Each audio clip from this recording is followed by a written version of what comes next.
Hello everyone. Have you ever said a word so many times it begins to lose its meaning? For example, flower. Flower, flower, flower, flower, flower, flower, flower, flower. You get it. Strange, right?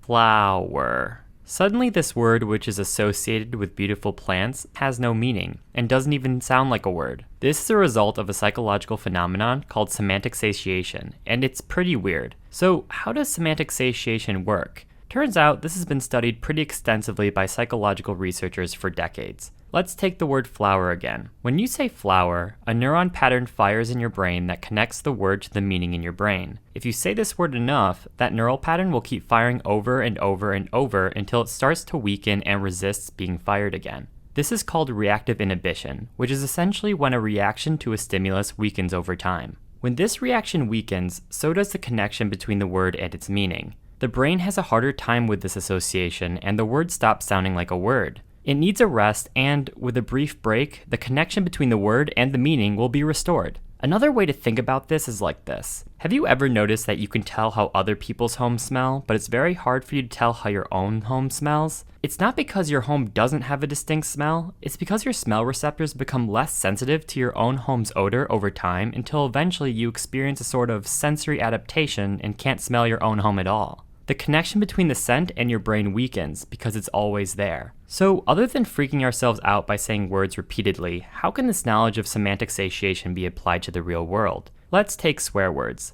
Remember the first time you ever swore in front of your friends or family? Maybe you were younger and the reaction was super strong since this was an intense thing to do with deeper meaning. But then you got older and maybe you started hearing and saying these words more frequently. They eventually started losing their meanings and are now a part of your everyday language. Semantic satiation makes these words lose their intensity in conversations over time. Or how about songs? Have you ever sang along to the chorus of a song in the car and never really thought about what the words actually were? Just kind of catchy? It's because you've probably heard the song 1,000 times before and you've never really thought about the lyrics, and this loss of meaning makes it much easier to just sing along and not think about what you're saying. So semantic satiation is pretty strange. At this point in the video, semantic satiation might not even look like a term to you. While I was writing this script, it certainly started losing meaning to me. But it's kind of fun. What are some words that you've semantically satiated? Comment them down below. Thanks for watching, and I'll see you next time.